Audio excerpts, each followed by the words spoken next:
It is simply overwhelming. 77 people were shot just this weekend in Chicago, 14 of them killed, including a 7-year-old girl and a 14-year-old boy. There was a nightclub shooting in South Carolina. That left 2 people dead, 8 others wounded. In Alabama, an 8-year-old boy was killed in a shooting at a shopping mall that left 3 other people hurt there.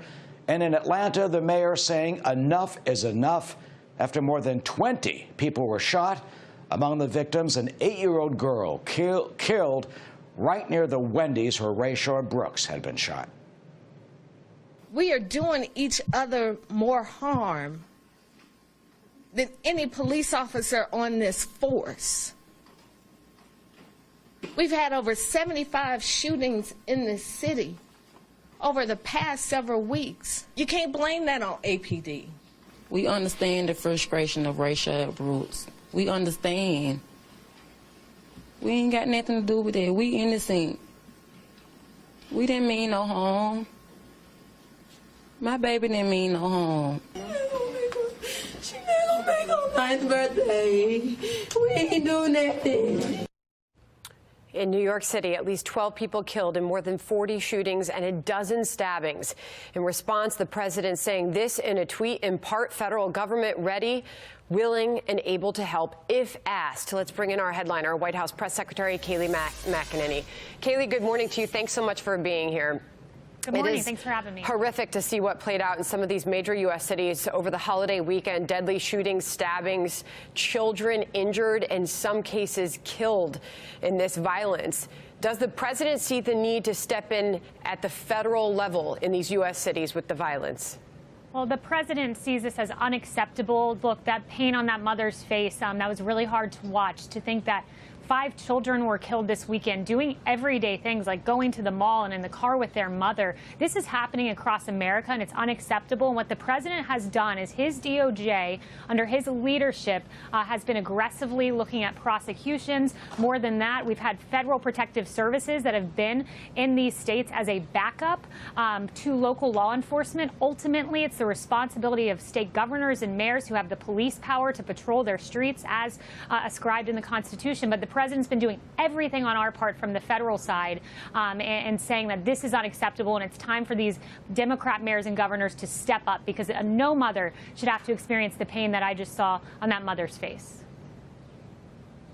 Kayleigh, Eric Shawn here in New York. We've seen all these demonstrations continuing, basically against the police. Yes, there have been horrible incidents, but where are the demonstrations for all these victims? This has been going on in Chicago for years. There is carnage on the streets of this country from this uncontrolled violence. It's getting even worse. What does the president say about that? And the outrage over what's happening? That's a great point. Where is the outrage for these victims? And in fact, what you're seeing is when you have this outspoken attitude against the police, this defund the police movement, $1 billion taken from the police department in New York, what you see, and AOC saying that that didn't go far enough and we have to defund the police, you see a pulling back of law enforcement. We've seen those mass retirements in New York that ultimately lead to the kind of violence that we're seeing in the streets. I mean, we saw in LA when there was an announcement about funding being pulled from LAPD, we saw an increase in homicides. It was over 100% increase. So there are real consequences. We need outrage for these victims and for these horrid incidences of violence that we're seeing that should not be taking place in our streets. Kayleigh, I want to move on to the spike in coronavirus cases that we're seeing in some areas of the country, in particular in recent weeks. The president said this over the weekend, and it's getting a lot of headlines. Listen.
directly to the apex of the 32-story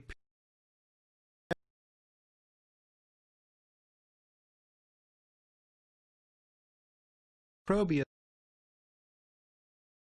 He drew a line connecting the hexagon of Baalbek with the Great Pyramid. Amazingly, the line goes through 2 corners of the hexagon and 2 of the corners of the Great Pyramid. Lindahl drew another line through the opposite corners of the Great Pyramid and extended it to the northwest. He found that it goes directly to the apex of the 32-story Pyramid Arena of Memphis, Tennessee.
In Alabama, an 8-year-old boy was killed in a shooting at a shopping mall that left 3 other people hurt there. And in Atlanta, the mayor saying enough is enough after more than 20 people were shot. Among the victims, an 8-year-old girl killed right near the Wendy's where Rayshard Brooks had been shot.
Λινάκατος του Απόλλωνος.